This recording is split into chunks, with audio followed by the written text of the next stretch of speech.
Hey guys, it's Deanna Travels in Tokyo, Japan, and today I'm going to show you the apartment we've been staying in. This apartment is located in the northern neighborhood of Tokyo called Ikebukuro. This neighborhood is very nice and quiet and away from the hustle and bustle, but it's still close to many convenience stores and restaurants. Our apartment is located a 10-minute walk from Majiro and Ikebukuro train stops on the Yamanote line.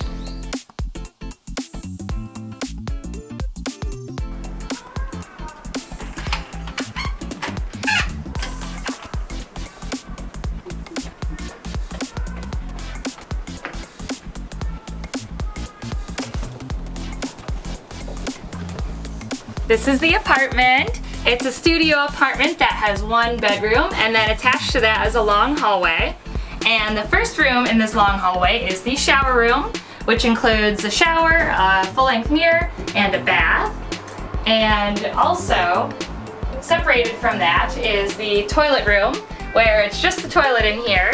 And Japanese toilets are very fancy and have all different kinds of controls, so you can Google that. But this is a nice part of this apartment.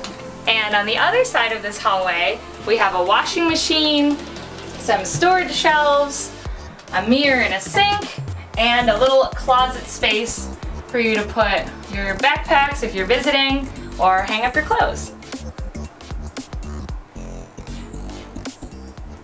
Then we have the bedroom. So this has a door that you can close too, which is nice. In the bedroom, of course, there's a bed, and there's actually, if you're staying here with Airbnb, another extra mattress, so you can have about 3 people in here if you want. But if you are renting the apartment, it just comes with the bed, and in here we have a little kitchen space attached to the bedroom. In the kitchen there is a sink and a gas stove, and with Airbnb it comes with a couple mugs and a hot water heater. Also there are some shelving units over here where you can put your food or your other cutlery, whatever you want. And there is also 2 extra space above and below. And there's a nice little work desk included to work or to eat. Also included in this place is an air conditioner, a TV, a microwave, and a little refrigerator. When we were coming to Tokyo, we booked kind of late, and everything was either already booked or really expensive, about $100 a night or more, but then we found this Airbnb. This Airbnb was listed at $58 a night, so we were excited about that, but then the Airbnb fees kind of bumped it up to $70 a night. But overall, we stayed here for 18 days. We really liked it. We liked that it included the amenities that you wouldn't really get in a hotel room, like a gas stove and washing machine. Also, it is very close to the main areas of Tokyo. It only took us about a half hour to get everywhere. And also, if you want to book this as an official apartment and actually live here, we're not sure exactly how much it costs, but we looked up different apartments in the area that have the same size, same location, and they come up to about $800 to $900 USD a month. But yeah, so that was the tour of my apartment in Tokyo.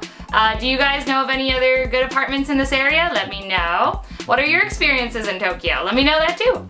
If you like this video, please give it a big thumbs up and subscribe to my channel, Deanna Travels, for all kinds of travel videos in Tokyo and other parts of Southeast Asia. Alright everyone, bye!